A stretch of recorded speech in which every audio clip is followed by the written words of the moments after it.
Zone 3 podcast. Robert here. We got Reggie as well, my partner in crime. Thank you, Reggie, for coming. No problem. And thank you guys for coming. We got Jonathan and Jesse, and they're here to discuss building protocols, and that's actually the subject of today's episode. Two impressive guys, by the way. Let me mention that. Well, that's the reason why we invited them. Thank you. So I kind of want you guys to introduce yourselves, and we'll start with left to right. So we'll go with Jesse. Start with where you're from, how long you've been doing MRI, maybe some side hobbies, whatever. Yeah, I'm from a small town called Worland, Wyoming, and grew up there, farm boy. Now I'm in the big city. Nice. But started doing MRI in about 2006 and just kind of fell in love with it. I don't know. It's like it came easy. It's a natural. The more that I learn, the more that I don't know, which makes me just it's like a self-perpetuating thing. So I love to learn. So like a dog chasing its tail. It's a dog chasing its tail. And what would you consider your personality type? I don't. Are you kind of type A, like? I'm a little bit of everything. Detailed? Yeah, detailed for sure, but very artsy, huh? I'm very artsy. Yeah. So honestly, I tried to get an art scholarship that didn't go well. It's a tough world, and I'm so glad it didn't go well. But yeah, so I kind of consider MRI and making pretty pictures That's an art different type of art, right? Yeah, there. it absolutely big is. time. Yeah. Awesome. And how long you said you've been doing it? Since 2006, that's when I started. Okay. Yep. Nice. So and currently, you're at a facility. About how many beds would you say? Good question. Yeah. I don't know. I can't even guess. I'll answer that for you because we work together. Yeah. I think it's about 250 beds. Is it? And growing. Yeah. And it's part of like a larger corporation. Mm-hmm. So we're affiliated and we're across the U.S. Yeah. But okay, thank you, Yeah. Jonathan. You're welcome. Very similar story, Let's hear actually. it. Rural? Like parallel universe in another small town in Arizona, rural town, Snowflake. And same thing, just a little farm boy, just moving to the big city. And Nice. I at one point actually was pursuing art. So, Oh, wow. Yeah, but basically it's, at the end of the day, how are you going to provide for a family? Right. Kind of thing. And I volunteered through AmeriCorps, actually, and landed at County Hospital. Oh, wow. Oh, very cool. And I was like, wow, this exists. I mean, they put me as the MR tech aide, and it was in 2003, and kind of the rest is history. So I've seen a lot, been through a lot, and love every minute of it. So are you telling us this is a requirement? You have to be a farm boy / some kind of art background to be an MRI tech, or excel as an MRI tech. What's your background, Reggie? I actually was raised in a farm on Georgia. No, I'm just joking. Actually, I can actually tell you a little bit about myself too. I'm actually from Georgia, Savannah, Georgia, on the coast. Yeah, shout out to my friends back in Savannah.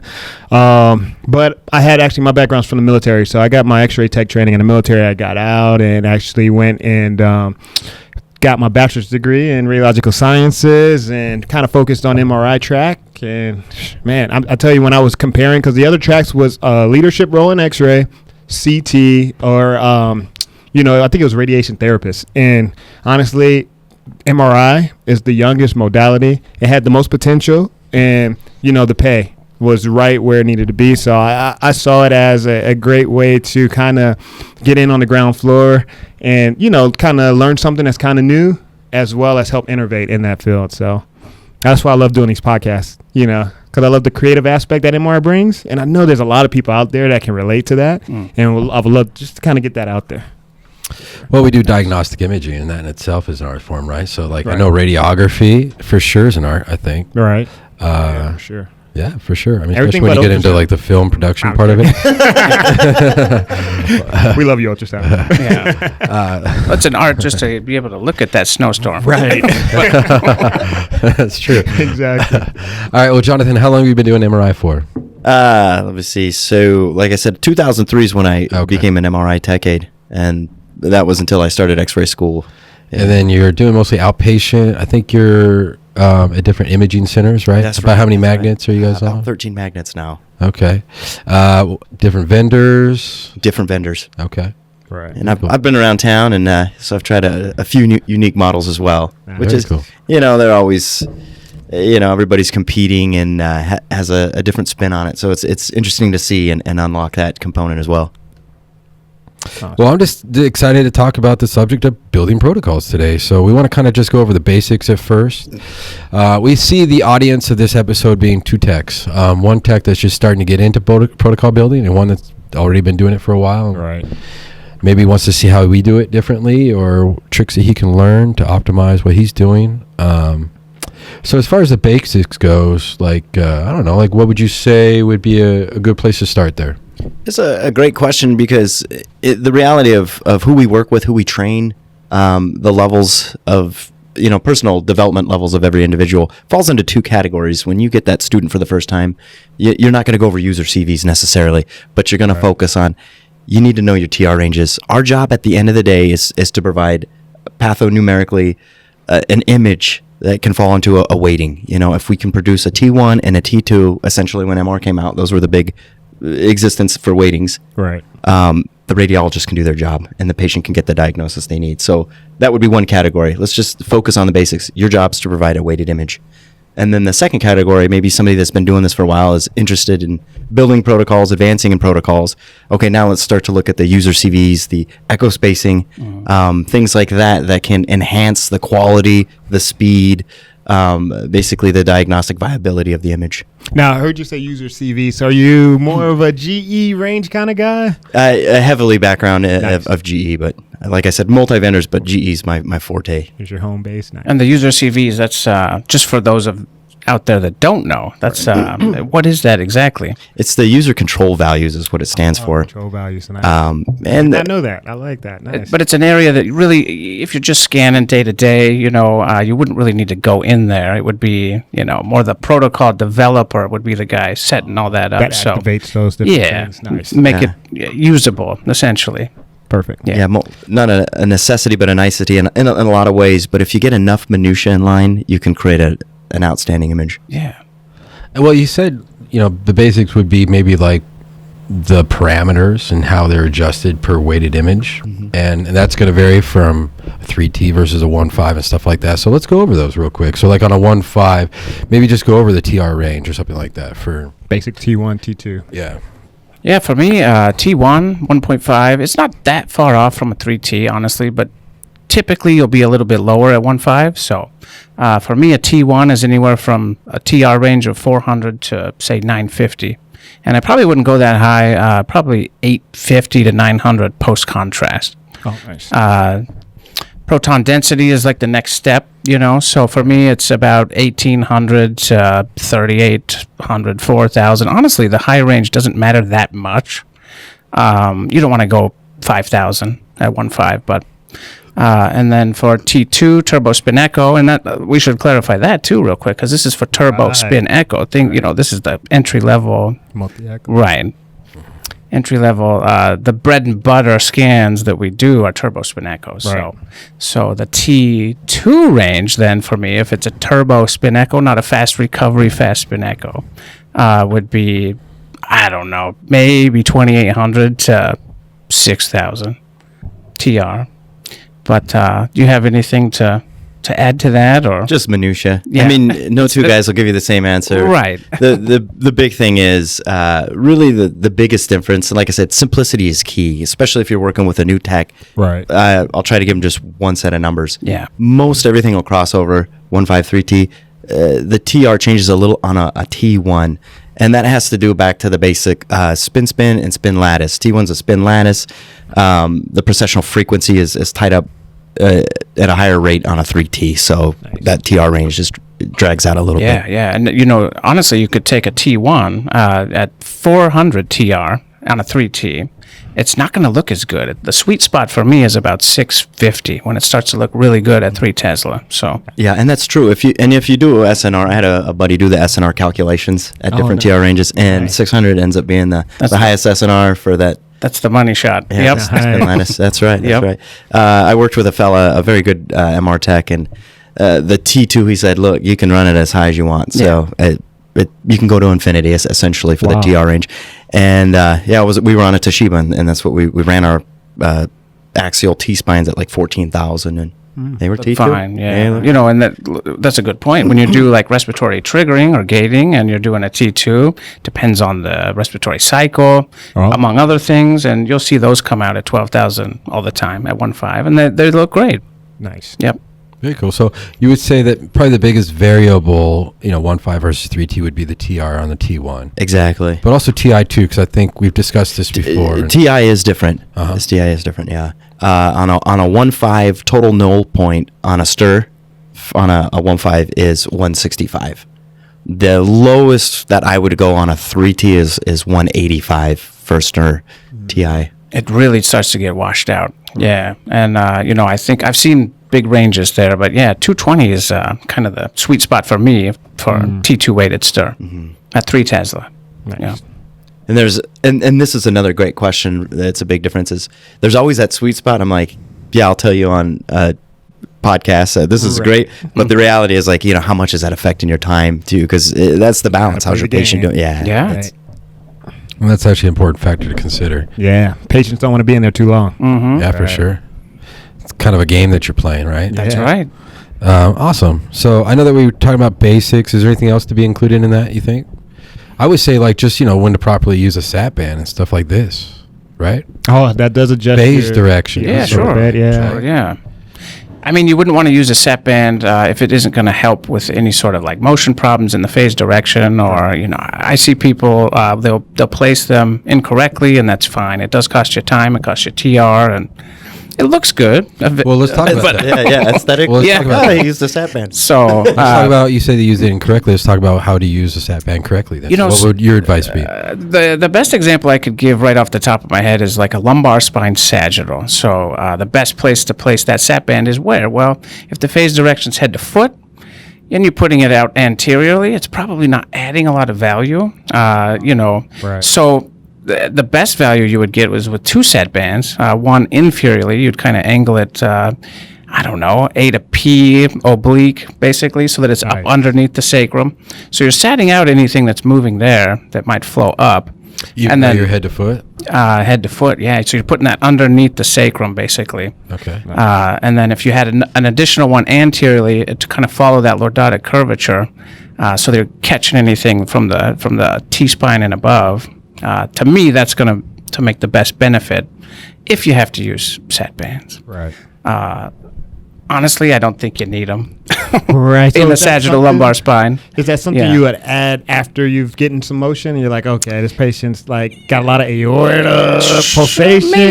Maybe, but for me, breathing. post-GAD, that's where you that's the have so value. much, yeah. There's so much ghosting, so much going on. You get all that Right. signal from contrast, and that's where I see the need for sat bands, post-GAD in the spine. Totally makes sense. Yep. What about, what are you thinking there? No, it's the biggest penalty you'll get for a sat band is on a T1. Like you mentioned, the TR range, you can shave a minute or more just eliminating sat bands on a T1, 1.5 and 3T. But another factor is the SAR factor. Everything's good call. giving a factor number. Sat bands are 2 factor, so it could be up to 4 times the amount of RF just going from a 1.5 to a 3T. I remember years ago there was a guy, he says, gives them to me, and you can look, at your card and see the directions, and there's, every direction, there they are, they're available. I'm like, Yep. "Ooh." Wow. And did it look aesthetically pleasing? Yeah, but Sure. what did it cost you time and, Right. and SAR? Yep. And Yep. it's a balance. Does it affect the signal at all? It depends where it's at, properly placed sat band can mitigate some of the flow. An improperly sat band, you'll end up with a repeat because you were covering pertinent anatomy. And they tend to bleed. Some vendors bleed more than others, and so you don't want to get too close. Do you remember Right. just as a shout out on the older vendors? There's sweet spot millimeter zones. Okay, Yeah. what were they? On Siemens, I want to say it was like 40 and 66 is what I I'm couldn't remember remembering. 44, but yeah, there's these 44, magical millimeter number. If you knew them, you would 41. see that dark. Yeah. If you didn't, you would just have a gray haze. But Right. GE also had Sweet the magical Yeah. number. I don't notice that anymore. I feel No, like they've improved fixed the it. profiles for the Yeah. on the newer scanners. But yeah, if you were in the in club on the Yeah. 16X or older, Right. you could dial it in. So that would be a thickness of 41 or 66, but I yeah. had a quick question. Yeah. So I like how you brought up the sat bands and the SAR mitigation. So would it? I mean, even if you keep your SAR below 2.0 on certain conditional devices, you think maybe you still shouldn't use sat bands when you're scanning, certain conditional devices, just to keep that extra bit of RF coming through? Yeah, if makes sense. it's a non-contributory sat band, like you said, a lot of sagittal spines, the flow is head to foot or S to I. Having the anterior sat band is purely aesthetic at that point. Right. And a lot of the rads like to see the aorta anyways to make measurements to check for an aneurysm. Yep. So, is what we're doing counterproductive? Right. I think that's a good point. Yeah, Nice. and now with rectangular field of views, I think that's really the direction people should be heading when it comes to sagittal anything, Right. any long axis like that. Even in a humerus or a long bone, Can you give us a little more information on when you say, I guess, rectangular field? Yeah, so up till fairly recently, I don't know, maybe the last 10 years, you had a square image. So now, what you can do with the Siemens technology that I've been using is you can take that rectangular field of view, so you actually take the phase direction up to like 200%. Oh, nice. So you can imagine a sagittal spine. Right. If you have that rectangular field of view, you don't really see nothing anterior. You see basically nothing. So you could include the aorta that way. Right. The nice thing about that is that you can lower your matrix. So you have no penalty, basically. You can lower the matrix. You take advantage of that increased signal to noise with the lower matrix, stretch it out, and if you have a 200% phase oversampling, it actually doubles your base matrix. Oh, nice. So it's like a win-win. There's no real reason not to be doing it this way. That's awesome. And then, if you really needed a sat band, it would be, superior and inferior. But Right. Nice. so that's the future for me. Right. I like that rectangular field of view. I like, Yep. especially T-spine wise. I can only imagine how valuable Yeah. What I'm thinking about. that would be. You said that was T-spine. Right. You really take advantage of that signal, And patients vary, Yes. like when it comes to height. So, I mean, sometimes with, your basic protocol, when you're scanning someone 5 foot, you're getting all kinds of L spine and C spine, right? Yeah, So sure. I think that rectangular could really help benefit, for sure in those great. cases. Yeah. Great for long bones. Yeah. Oh, yeah, and long bones too, for sure. Nice. Anything to add to that, Jonathan? No. That's pretty good, right? I mean, you did mention the sat bands. In consideration is your phase direction. Yeah. Like in a coronal shoulder, the right shoulder generally ends up better than the left shoulder, at least on some vendors, because the phase is right to left. So you're not getting the medial sternal flow going back and forth. It's just going one direction through case space. And actually, yeah, that's the next thing I was going to mention. So we mentioned, like sat bands, TR range as being the basics of building protocols, but also phase direction too, probably, right? Oh yeah. Nice right. phase I direction. know you've mentioned before, Jonathan, that like a good example would be an axial on a lumbar, and how on a Siemens or versus a GE, you have more options. Yeah, there's currently an option. Instead of going A to P, you can type -180 and go P to A, and it'll push that flow motion away from the spine rather than through the spine. So That's magic. It's great. And then you can dial in the rectangular field of view, Yeah. capitalized on the Oh, yeah. reduced phase field of view, save some time. For sure. So there's a lot of benefits to optimizing that correctly. And or even just like we were talking about shoulders, have the right shoulder go from right to left, and the left coronal go Nice. just the opposite. Yeah. Yeah. And for me, I guess the shoulders that I've been scanning recently, coronally, I go foot to head. Yeah. Kind of throw it out, so nothing from the lungs comes in, and right. everything that's moving goes up and away. And that's But- that's a great question, and so part of minutia, because that's come up before with people I've worked with. It's like, that's a great fix, Yep. but it depends on the coil architecture. Some of the old Yeah, hoop yeah. ones, you get a lot of inferior signal, Yeah. and so then you get a little bit of that anafac mapping through. But you're right, Yeah. Generally that works, but depending on the model and make of scanner that you're on, you Absolutely. might have to. Yep. That's a good Nice. point, Jesse. And that's a good point, Jonathan, because you really do have to, when you're building protocols, it's not a one-size-fits-all approach. Right. Each, combination of coil and equipment. And patient, too. And patient, Slices. sure. Yeah. But you really have to optimize this stuff for, the specific equipment that you're working with. Right. And so sure. that, I'm sure we've both discovered, that's critical. Yeah, I guess one. Has anyone worked with a dual flex coil? Oh, you and I have. You and I worked. I worked with it a couple years back, but So it's a unique coil. I mean, they have those little 4-channel paddles, and you can do different combos. And the recommendation from the company for shoulders, because that was a very difficult exam. I mean, fortunately, it's a very pliable coil. But the recommendation, because inherently you'd want to use the 224 paddles, anterior and posterior. But what they settled on was a better fix was using the the 10 centimeter anteriorly and the 24 posterior. But if you think about it, this is a unique feature. Yeah. If you're doing a football player or a granny or whoever, most often than not, the shoulder is very superficial anteriorly.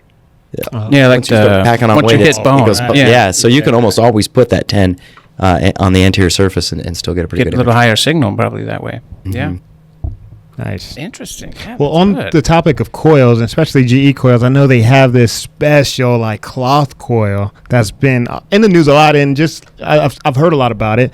Have you worked with one of those before? I don't know. Is it called cloth? I think they it's call an them air coils. Air Yeah, coil. yeah, yeah. That's what it is. Yeah. I haven't used them, but I have felt them and been in some negotiations and using them. And but- how applicable, I guess, is that? Like, do you see it being utilized for? So this is a great question because when you increase, like when the dual flex came out, that's 8 channels if you use both paddles. Well, what's it replacing? The facility we were at had the quadrature coil, which is not 4 channels. Right. That's a CP, circularly polarized coil. It's actually 1 channel. So the difference between using 8 channels versus 1, out the gate, you have 8 times more SNR, and you can balance the resolution at the time. Right.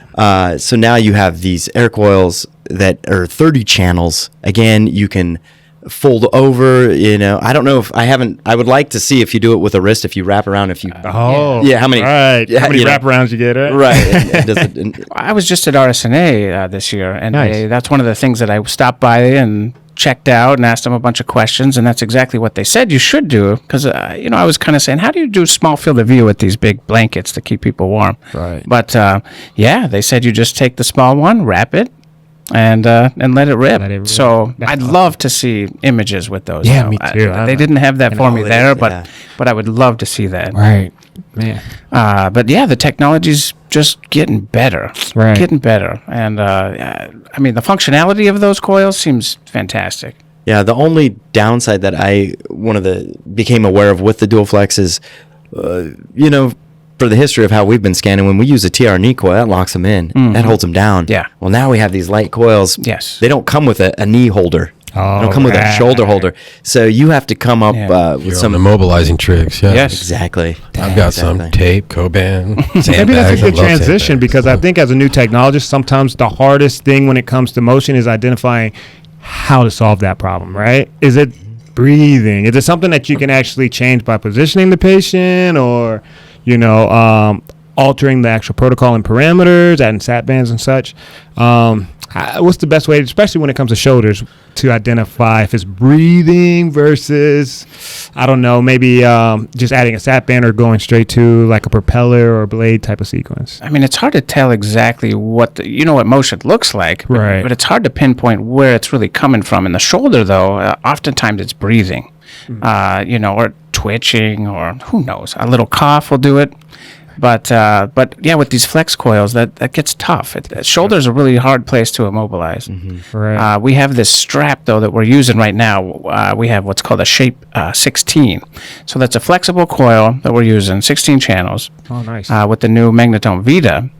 And we have this thick, very stretchy elastic strap that we put, around the patient's whole thorax and just nail it down. And that's been very, Nice. very useful. It's working. Do you have to angle the patient up at all, or you just kind of? No, they just put it on the table before they lie down, and no, you're right, a little angle, so you wrap it around the coil, kind of around the meat of the shoulder and Nice. under the other armpit. Probably the easiest shoulder coil I've ever worked with. Oh, really? It's the as far as its The flexibility? usability. It's flex. It's a flex coil to it. You're able to put them off ISO center or into ISO center a lot easier. Yeah. So I like that coil a lot, and It's a I still nice his coil. setup. I've seen it set up before, and I stole it. Yeah. So I use that exact same little mobilizing. Martex. Martex, right? Yeah. Bag of tricks. You just keep adding to your bag. That's right. That's right. Exactly right. But a general rule of thumb: if you see motion on a shoulder at all, I switch immediately to the blade protocol, the radial K-space filling, because that's what you should do. I mean, Yeah. we don't want to repeat too many images. Exactly. Yeah. It's great to see an element from everybody here, and a lot of it adds up again to a very successful study. The scapula, they sit at an oblique plane, so rolling it a lot of time gets the lung motion anterior to the shoulder. And a trick, it may have been you that taught me this. Was it you that taught me that, like, on, you know how is it the left shoulder, it always shows up as a right if it's oblique too much? That's right, 45 degrees, the On the gradient's get coronal? loose. Yeah. But if you oblique them, then that eliminates that from Yep. happening. Yeah, so you save some benefits there. Yeah. You mentioned isocenter. So here's a unique thing on one vendor I had worked with, because now you have these 16 channels on a 3T. I mean, you're drowning in SNR. Yeah. And one of the things that we were having issues, we thought was patient motion, and you call it in and it gets thrown. Oh, patient motion, nothing we can do.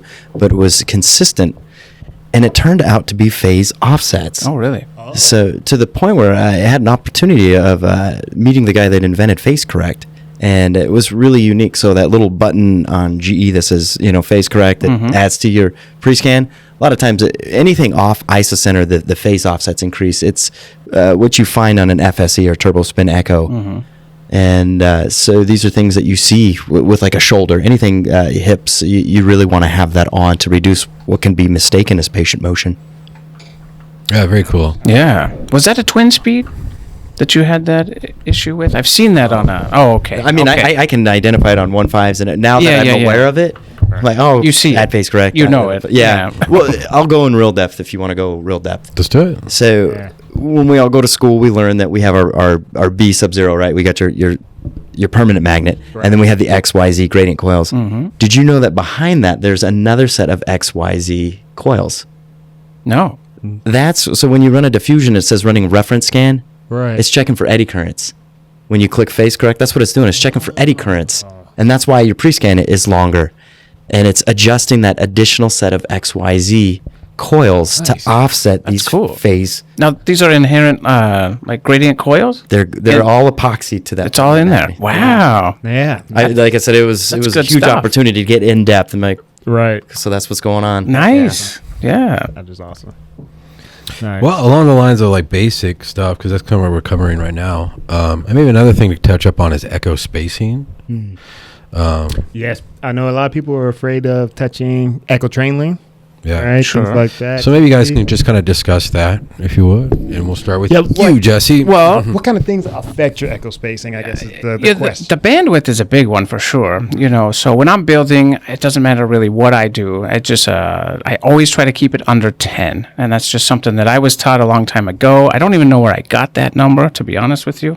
But it's easy for me to just keep an eye on that, and if it's not where it needs to be, I optimize the bandwidth. Small little shifts in the bandwidth will make a pretty big change. So there's a few factors, right? And so you're saying, for one, definitely the bandwidth. Yeah, if it's too Probably field low, of view. that's where the echo spacing goes too high. So you want to kind of balance that. 220 on a 3T is that's a nice starting place for me. But it depends on a lot of other factors. So With echo spacing, like, how does it affect our image quality, I guess, too, is a good question. So when you have the echo, you remember the free induction decay. It starts out and then you get the maximum signal and it dies out. Right. You want to sample the optimal region. If you're too far off as your starting point, and you have a X amount of ETL, 8, 10, 12, if you start with garbage, you're going to end up with garbage. Right. And I've got a great image I can share with you on that. Oh, yeah. Are we able to bring it up right now? Not right now, but I can send it to you. Oh, for sure. But it's the same patient. It ended up being echo spacing.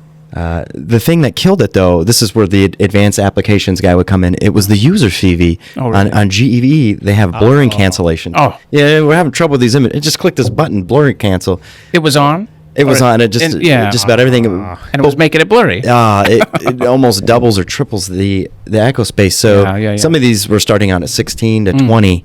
So you're starting out with trash. You're just Yeah. going to end up with trash. Sure. So going in, scrubbing that off, getting it below 10, like you said, that is Yep. the magic number. You start there, and then you have freedom to explore an ETL Right. within range of that weighting. Now, I know with my experience with GE and Siemens, I know Siemens gives you the echo spacing, and I'm not sure. Does GE actually give you what your echo spacing is? It's or- the minimum value on the older software, and the new software, it actually shows you, which it's still the minimum. Oh, okay. And what Cool. happens is, and you can adjust the last bit of it. So say it's like 10 to 200. As you go up in your ETL, the end will go longer. Because what it is you sampling it that many times. I see. Nice. That's awesome. Yeah. That's a good question. Yeah. It's the only kind I have. That's why it's your podcast. Don't forget that. All right, so you're saying there's three factors that affect echo There's spacing. three big factors. Frequency matrix, Frequency matrix, bandwidth, field of view. and field of view. Okay. And they all tie in, which I've seen notes at some facilities, like they work around by having low ETLs because they're starting off. But again, if you dial it in correctly, you're free to use your ETL range. Let's do this. in a If great- you don't mind, great Dave, let's pattern. pull up. I just pull up a Google image. If you just type in the Google search bar differences in echo train length and hit images, For those who doesn't know, David, he is our young Jamie. Our young Jamie. And Shout so out if you to- guys can come up with a new nickname, Right. because all mine are insulting. Well, I'd like to give a shout out too to Joe Rogan podcast, because I think he has really put the whole podcast theme So out there. I'm looking at the axial brain. It has 4 images on it.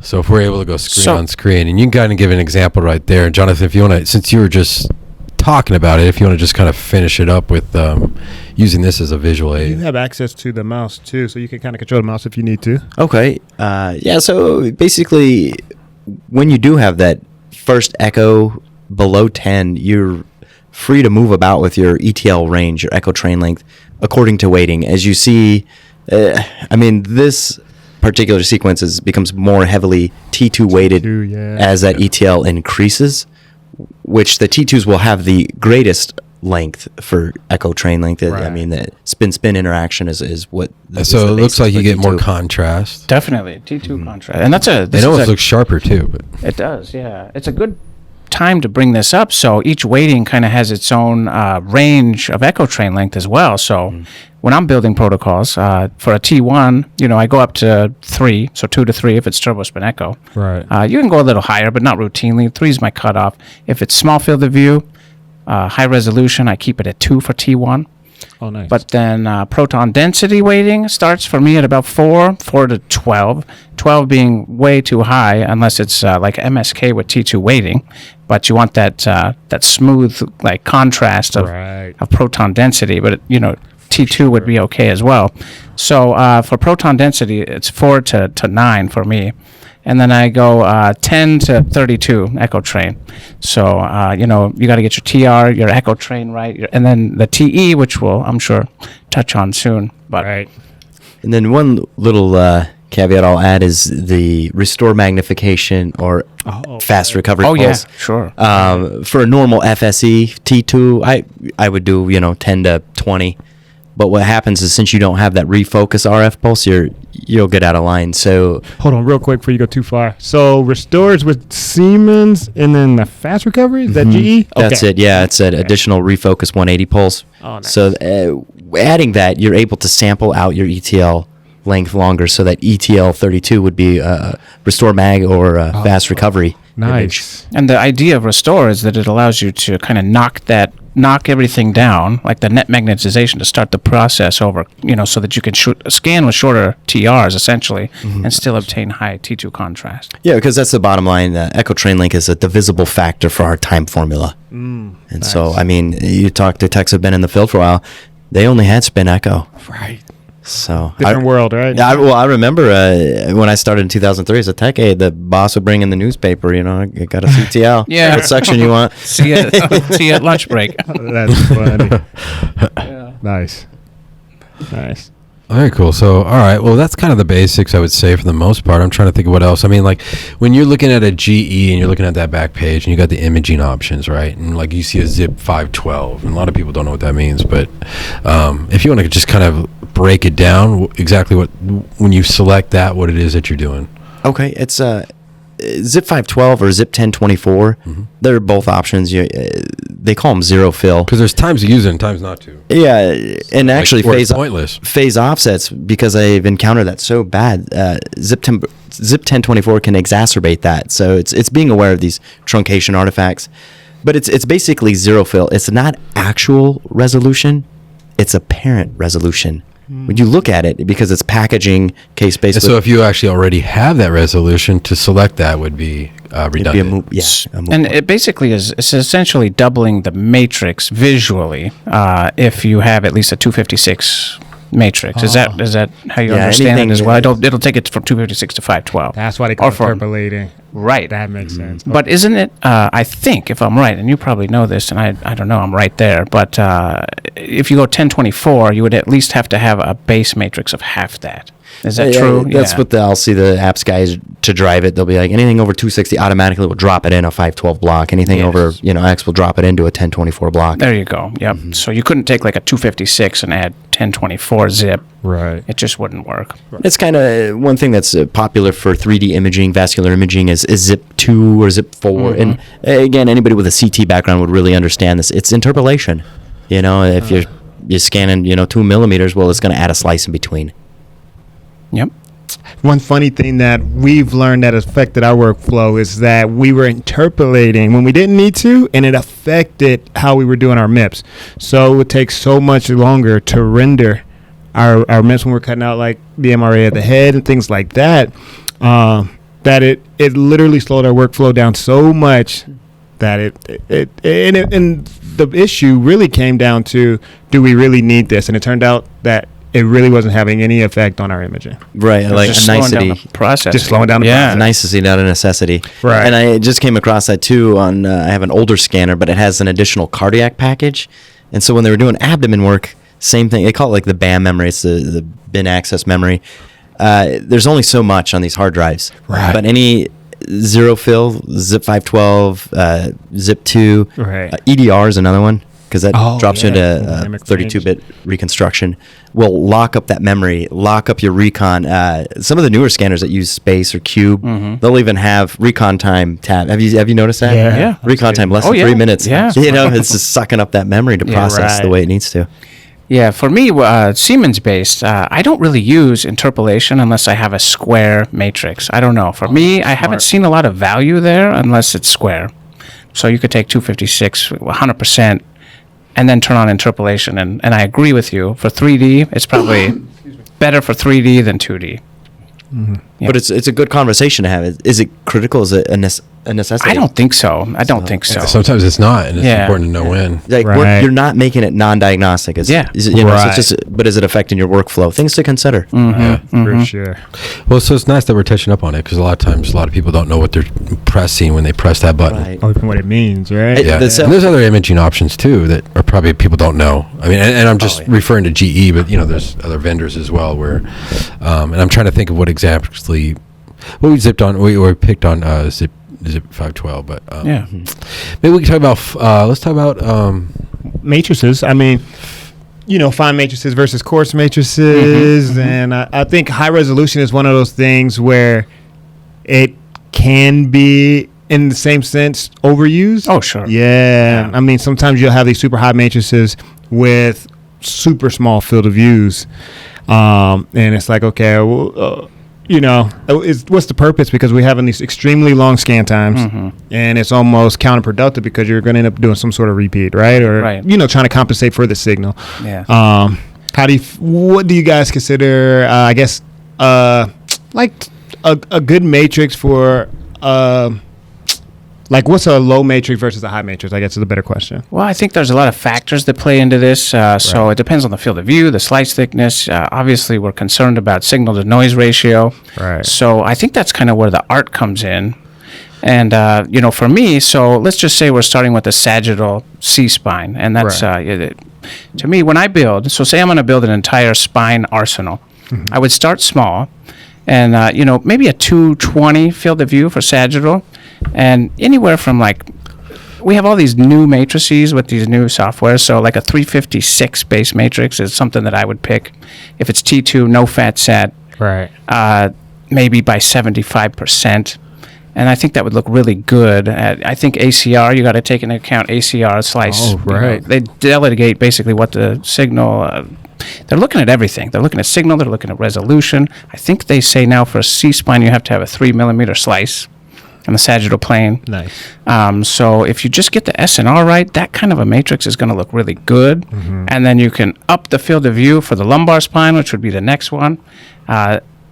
Basically, you can up the, you get all that signal, that extra signal by upping the field of view. Then you can up the matrix to like a 448 base matrix. Nice. And then from there, you go T-spine.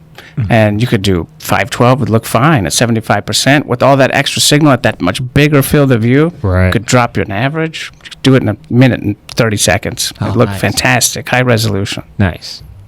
So definitely smaller is harder. That's why when I build, I start there. Right. And it just kind of gets faster the bigger you go. You get a little easier it gets, right? Yep. Amen to that. Yeah. Yeah. And then, so if you're in a position to build for the radiologist, like you said, bigger is better in a way because you have more SNR to burn. You can build a high resolution. You have more parameter usage. And that's the thing. They can zoom in.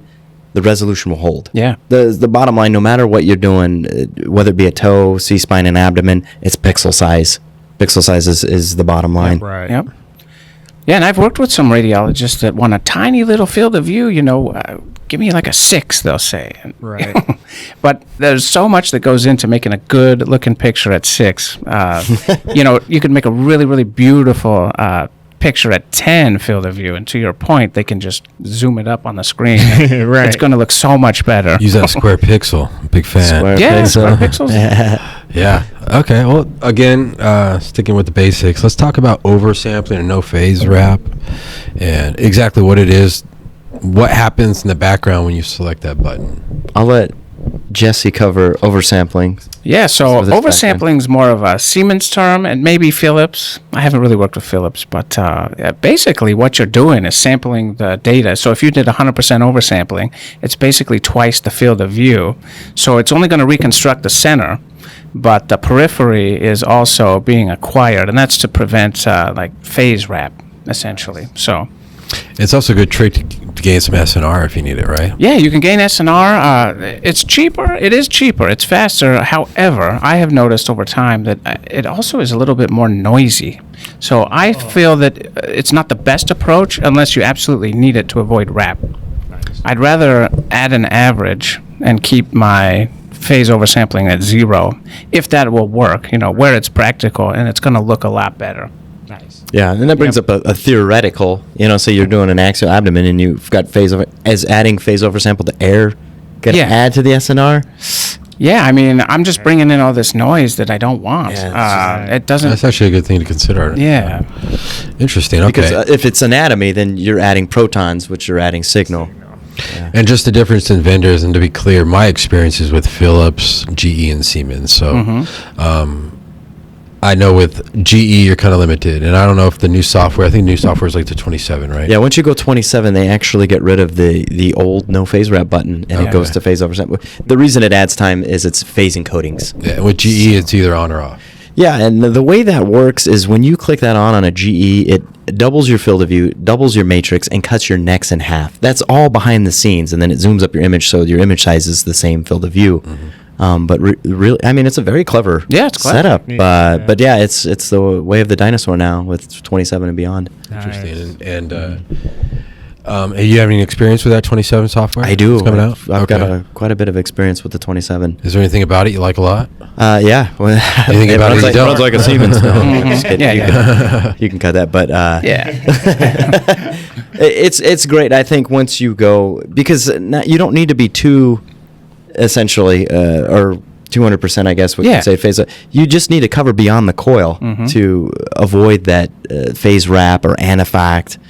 So you can essentially have more finesse and control. And that's what I like about Philips. That's what I like about Siemens. Is it's more adjustable. It's more. So you can manipulate it more. So now you have that. Where with Siemens, it's on or off, right? And okay, cool.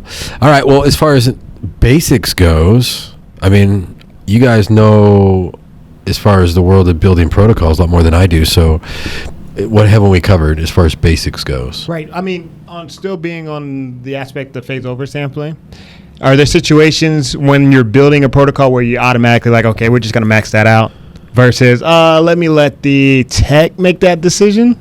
I never max it out. Never. Never. Okay. And when I build, I keep in mind the average patient. So, if it's a body, I'm probably going to have like a 350 matrix is just going to be the go-to. And that, and if I tailor it resolution-wise and signal-wise for that field of view, it's kind of flexible, so you can go up or down a little bit from there without any real penalty to quality. Smart. Yeah, Because everyone's quick to go down in the matrix real quick, right? Yeah, and that's a good topic we should maybe touch on, like what you can and can't do with the protocol as it lies when you're trying to go fast or whatever. We'll go down that rabbit hole, Jesse. Yeah. Let's hear it. But there's a lot of things you can do, a lot of things you can't do. So on that topic of abdomen, if you have a tiny little patient and you say the protocol's built with the 40 field of view, and you get a little old lady in there that's 70 pounds, and you don't change that field of view from 40 down to, say, probably 28, it's going to look really, the resolution's going to be terrible. Postage stamp. Yeah, it'll be a postage stamp. And even if you mag that up, if the radiologist goes and mags that up, it's just going to get worse and worse and worse. Ooh. So call back. I mean, hopefully not, and hopefully the podcasts like this can bring awareness to what you should and shouldn't do. But for me, the best thing would be if you're going to drop it from 40 to 28. You're going to have to do something for signal. You're going to have to do something for signal, and likely the resolution's going to be too high. So what's your favorite way to compensate? So what I would do is I would take the resolution down 20%, because you're going to need some signal, and you probably, if it was built correctly for that field of view, you're not going to need all that matrix. So I would do that for sure, and then get creative with some SNR, maybe drop the bandwidth. You're going to have to do something there, though, for signal. To compensate. And we're still working with big field of view, so 28 is still pretty large, so you have a lot of signal already to work with. But if you take that scenario down to a wrist, for example, and say you take a knee sagittal protocol and you're trying to do a wrist with that, so you take it from a 15 field of view to 8, it's just going to get harder and harder. Right. Yep. So that wouldn't be a good choice. So as a scanning tech, I think pick a field of view from another protocol that's more optimized for that size, go up versus go down, right? You could go up versus go down for sure. Yeah, so, I mean, to me, that's easier. And when you're building, that's kind of how I do it. I create a tree, basically, of tailored field of views. And you can be really flexible with that and implement those into the different categories and subsections. And, once you get your tree built, it's easy to distribute. But what do you think about that? No, that's great. I mean, that almost brings me back to X-ray school. I remember. Yeah. That is. Well, I had. And I had one teacher. He's like, you can basically do all X-ray with 3 basic techniques. Mm-hmm. The finger, the shoulder, the abdomen. Essentially, and just fine tune it. Take that and okay, we're doing an elbow, so let's go in between. And or oh man, the sequence is missing the post contrast. Where am I going to pull from? Yeah. Like you said, go pull from, it's going to turn out on a toe for sure. Yeah. Work on a shoulder. Yep. Start there, adjust your field of view. Yep. And, but there's 2 elements now on these newer scanners for sure that really help. Pixel size and relative SNR. So the relative SNR is based off what the protocol was saved at. Mm-hmm. So if it was going to work, on a normal patient, well, now you've got little old lady. Yep. At 70 pounds, well, as you adjust that field of view, you see your SNR go down. But before you adjust it, look at your pixel size. Mm-hmm. You can balance that out by reducing your matrix because your pixel size is actually getting smaller when you shrink that field of view. Nice. And that'll buy back your SNR and adjust your time as well. Nice. Yeah. Yeah, that's good stuff there. This is the conversation we wanted to have. Reggie, you got anything you want to add? I mean, I'm really loving it. It's just... I think they hit it. I mean, it's the nail on the coffin for sure. I like that. Yeah. Because one of the hardest things is trying to take the sequence you want to optimize and, fit it to, that person, especially going downward. So I think the fact that if you can find something to start a little bit smaller that's close to where you're at and go up from there, it's that's ingenious. This is brilliant. I like it.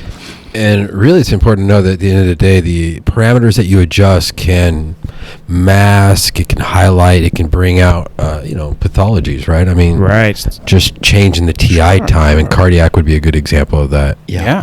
Post contrast. Yeah. Yeah. And slice sickness as well. Oh, You're that's a taking big some massive protocol. Oh, we're going to make this a toe. Mm-hmm. Yeah, you get partial volume averaging. Nice. You know, pathology can fall in between the slices if Yep. they're too thick. Or, Yeah.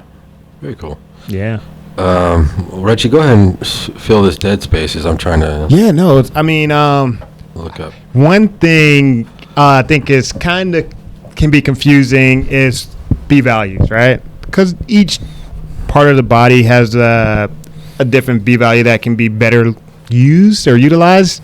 I know that neural doesn't use a lot of B-values. We tend to stick to either 1 or 2, where body can have even a calculated B-value, which is a super high number.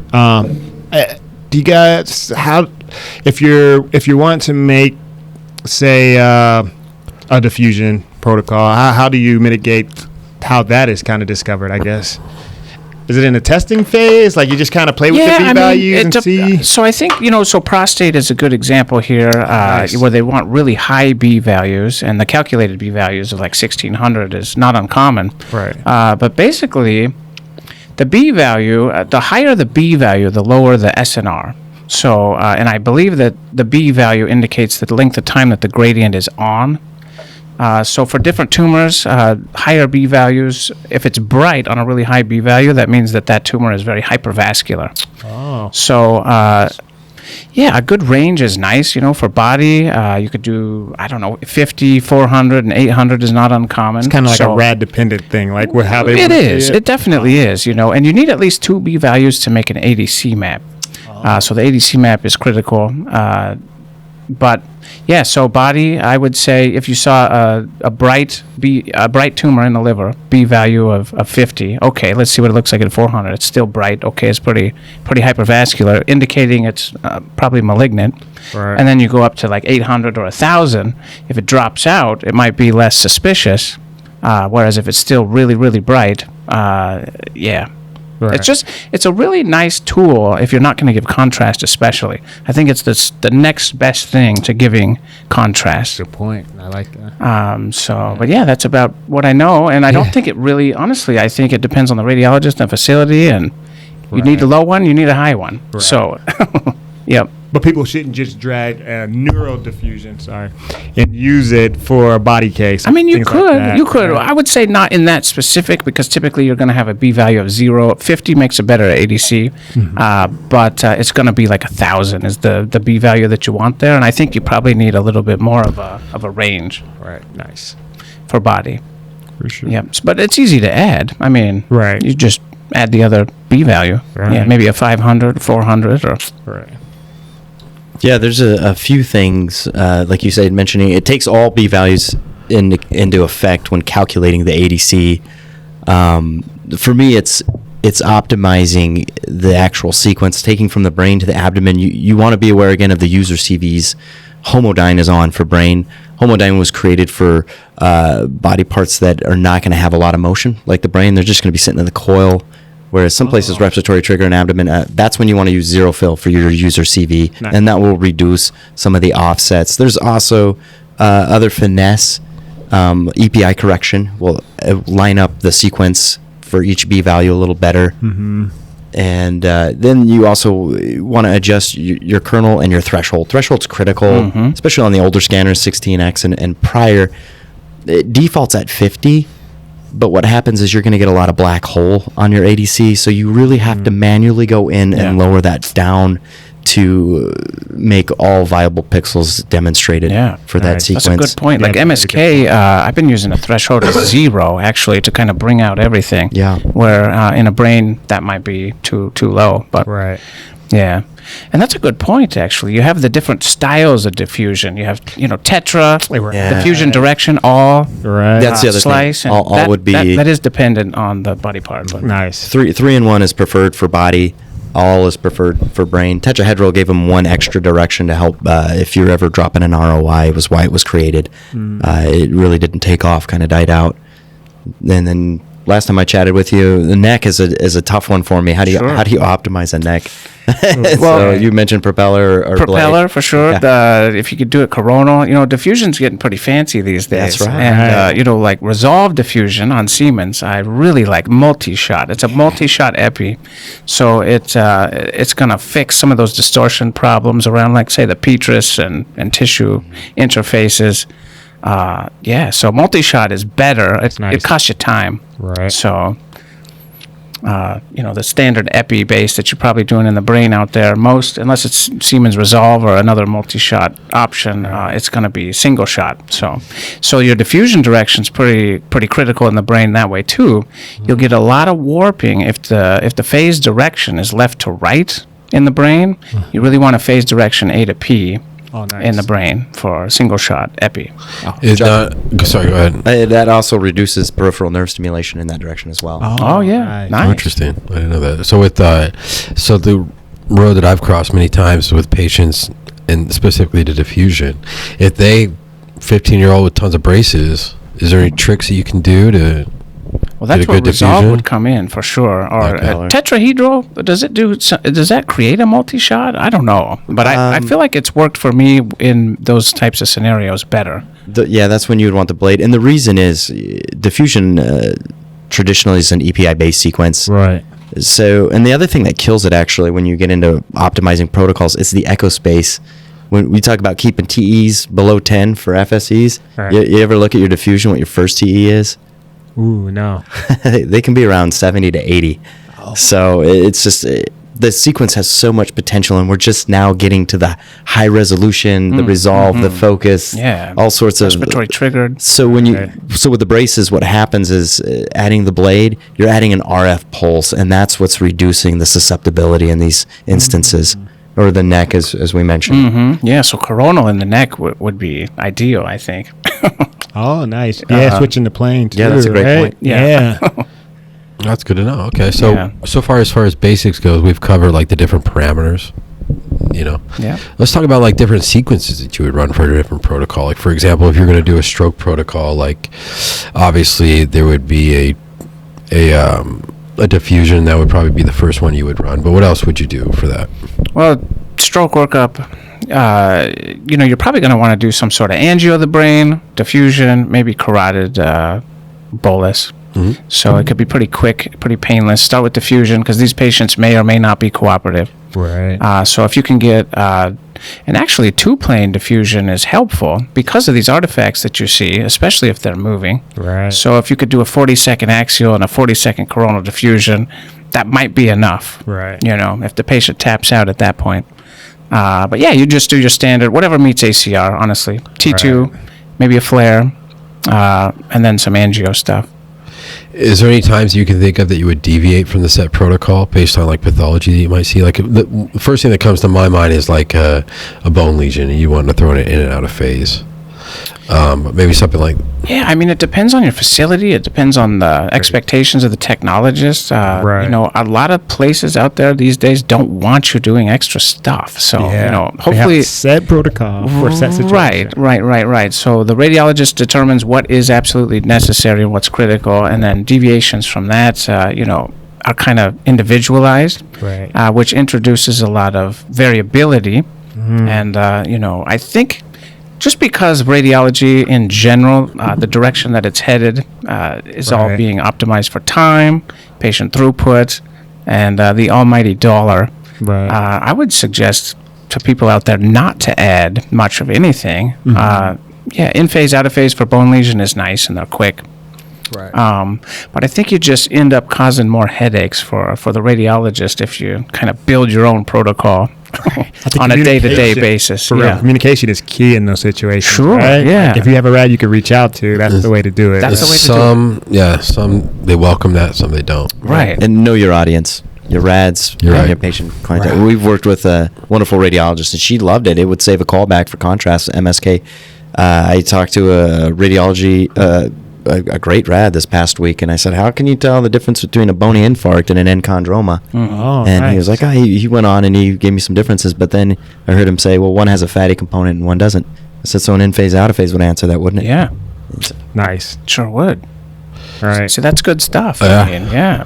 I mean, I know in my experience, if I'm doing a patient for suspected osteomyelitis, I might throw in a stir if contrast wasn't indicated. Absolutely. Right. And now, bringing back to the point you made, does everything need to be high resolution? They came up with a foot protocol with another excellent radiologist I was working with, and said, I just need to see edema. I don't need to see necessarily all the bony trabeculation in the world on this stir. Sure. Right. You know? Yeah. Okay, so knowing that equips me to doing what's appropriate, time sensitive, and resolution based. Oh, especially with a stir too. Those can be so troublesome. They're long. Trying to make them high res and Yeah. short. Right? They're long. Very long.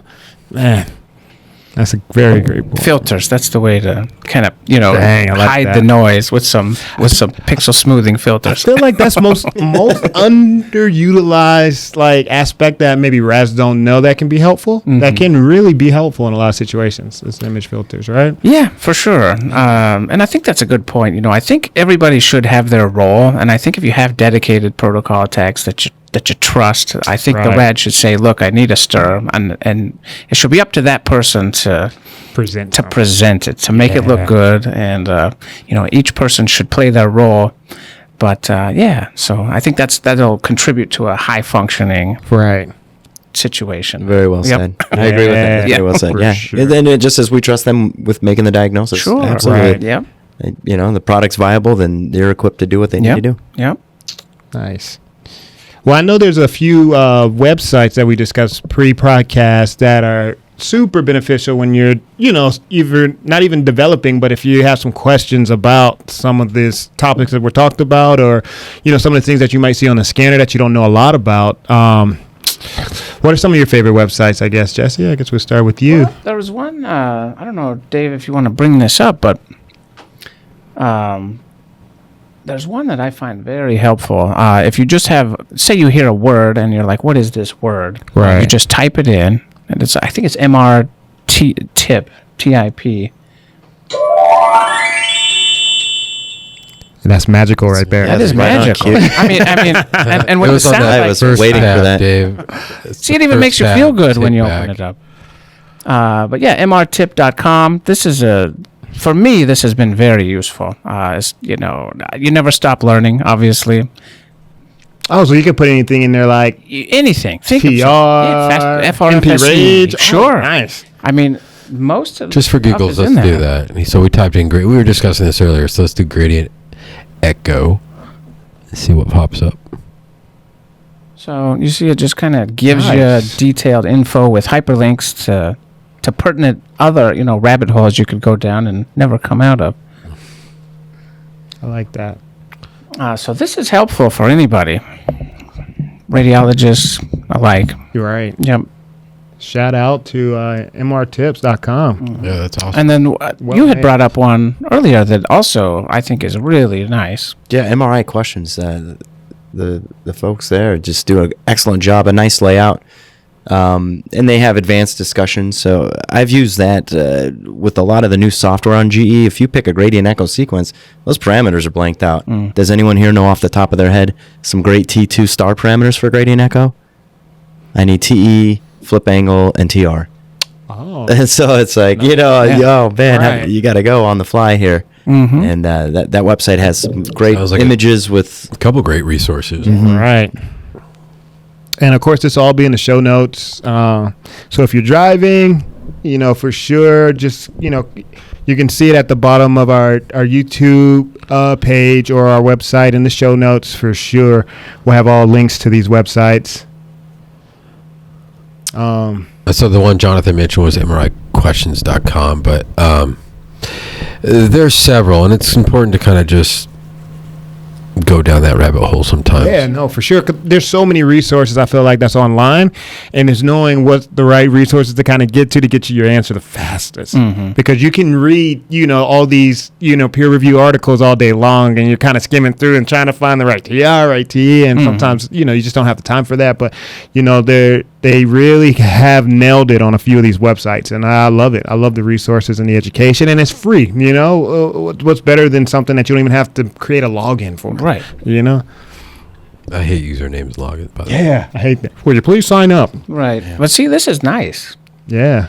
And is this the same website that gives you actual protocols as well? There's one out there. I can't remember. Oh yeah, what it's so called. you have a few things on the side here: artifacts, functional. Oh yeah, they have a. Yeah, I know which one you're talking Yeah. about. Yeah, I've seen some techs have that up as well. Yeah. I've used that before too. But it's been a while. Oh, But there's nice kind of obscure protocols on there, like MR the sialogram. That's what I and- used it for. Was Yeah. the sialogram. oh nice. Oh, MRImaster.com. MRI, That's man. it. That's That's the it. one. Yeah, So they'll that's put the a- RT ranges. I'm a big fan of that. Just Yeah. for giggles, let's do that. Let's go to MRImaster.com, Dave, if you don't mind. Big shout out to all these And- websites for doing such an amazing Yeah. job. And then you'll go to planning. And shout out to Google for making it easy for us to search these. That's right.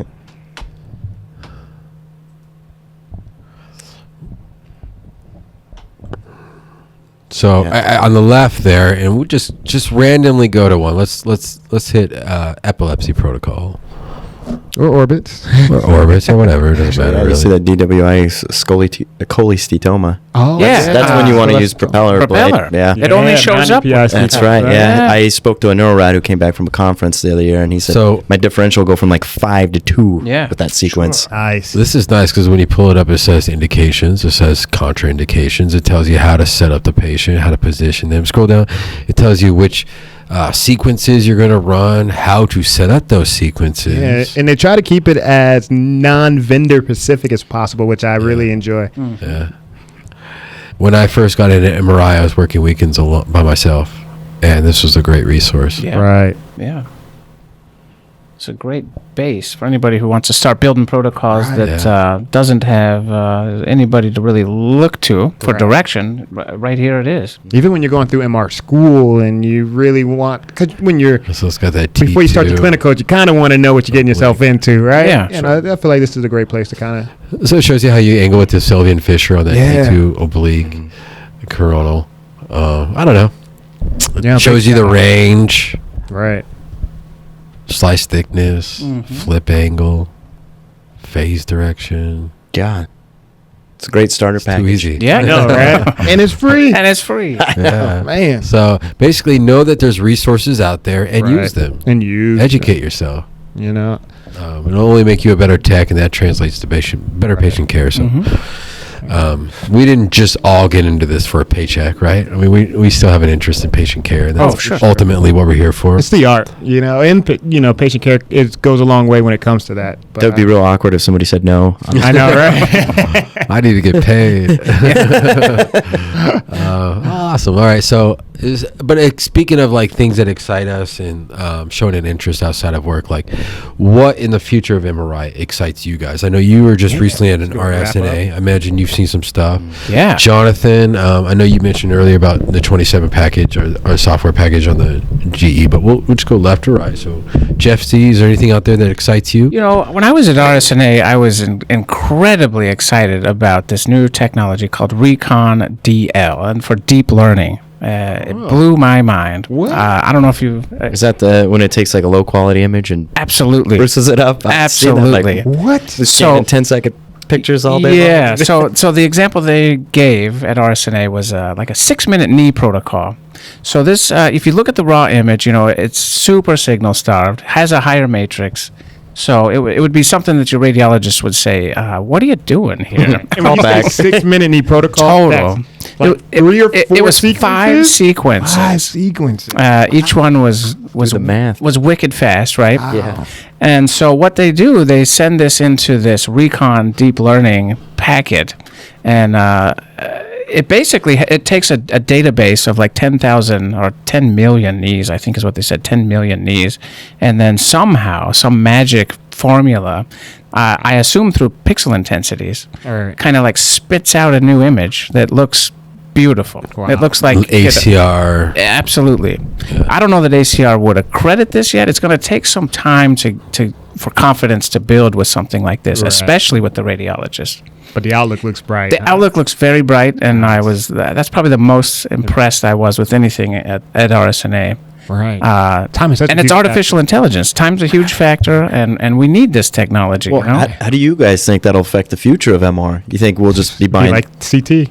Well, that's exactly what I thought. We're going to be CT. pumping out ED patients for sure. Do you think a bunch of mom and pop startups will be hitting town, buying used magnets and buying that software? For sure. I know there are feel like certain Too requirements. competitive, the market. I don't know. Well, I Yeah. think what's starting to come back, because there was a wave of it before, was these whole body like scans without really having, say, an injury or a cause for it, but Just they're just doing screening. these pre-screenings, Yeah. right? At the mall, you should be able at to the get mall, the you can stop marking shit. CT. Yeah, exactly. So I think something like that will speed up that process where you can get a whole body scan and still get, the type of information that the rad needs to really evaluate what they're trying to evaluate and look for certain things. Yeah. I think, man, that'll open up the door for a lot of startups to maybe bring that back. And I guess it just comes down to accreditation and, insurance. A lot of people might have to come out of pocket for scans like that. But, I mean, the future looks really bright for MR. It does, yeah. It really does. Technology is just getting better, and it's definitely all artificial intelligence. That's the buzz right now. So that was your biggest takeaway. Yeah, that was awesome. Nice. And they had displays for every X-ray. They have something similar that they're using for X-ray as well, where you take a really low quality picture and process it with artificial intelligence, which is nice because you can spare the patient some dose. That's radiation. And it'll spit out just a beautiful. Then I'm sure it's on the way for CT as well. Yeah. I saw something similar for CT, and on the note of CT, trauma brain, for example, this artificial intelligence software basically pointed out these tiny little hemorrhages or whatever. So it's only going to make the radiologist's job that much better. I think it's only going to complement us. I don't think it's going to put anybody out of work anytime soon. But Work harder. it's gonna get shorter. I agree with that. Right. But on that same note, it's going to be easier to do what we need to do, so we won't need the amount of time that we've needed. And it's interesting to speak with the radiologist on this note. It's more of a global approach as well. There's a huge physician shortage. Sure. And so this was going to augment that, where they're able to read or confirm the assistive reading Nice. with the AI and the DL. Mm-hmm. What's out there that excites you, Jonathan? Some things I read, and each vendor has their magazine. I saw a blip in one of the Pulse magazines, or, it mentioned EPI. It's a fraction of what we do for an FSE sequence. So some group is just developing whole protocols, same thing, actual scan time, but just minutes using EPI-based sequences. That's neat. For me, it's diffusion. I think diffusion is the way of the future. Big time. Now that they're unlocking the capability of high resolution. We talked about the long echo space on the diffusion. Part of that too, if you look at your actual matrices, usually the phase is higher than the frequency, and all of that's to offset some of that echo spacing. But now more and more options are focus and zoom and all sorts of Nice. extra things. So that's cool. that's what's exciting me, because with contrast being in the news so much, being able to have a pathanumeric sequence without contrast is very advantageous. Right. Awesome. Well, that's yeah, amazing. it's good stuff. Well, we really appreciate you guys coming out. It's man. Thank you for amazing having to us. I mean, be we could able do a to- whole happy episode to be here. on Yeah. AI. Yo, we really. Oh, could. yeah, easy. Yeah. Because I imagine that was a big focus of your RSNA experience. It was pretty much the whole buzz was AI right now. Well, very cool. I'm trying to think of if we want to do the fun questions. Do we want to do the fun questions? We could kind of end it, and then we can kind of add a little extra to some of our subscribers out there. Yeah, okay. Well, let me pull that up real quick. But then another thing what we were going to discuss if we had extra time We are cutting it close. was we were going to bring up, are we cutting it close? Well, I know in time's about 4. What do we have, David, how much time we have? 30 minutes? 25? For 4 o'clock. Oh, yeah, it's 25. 20 minutes. Okay. So we can do a pseudo.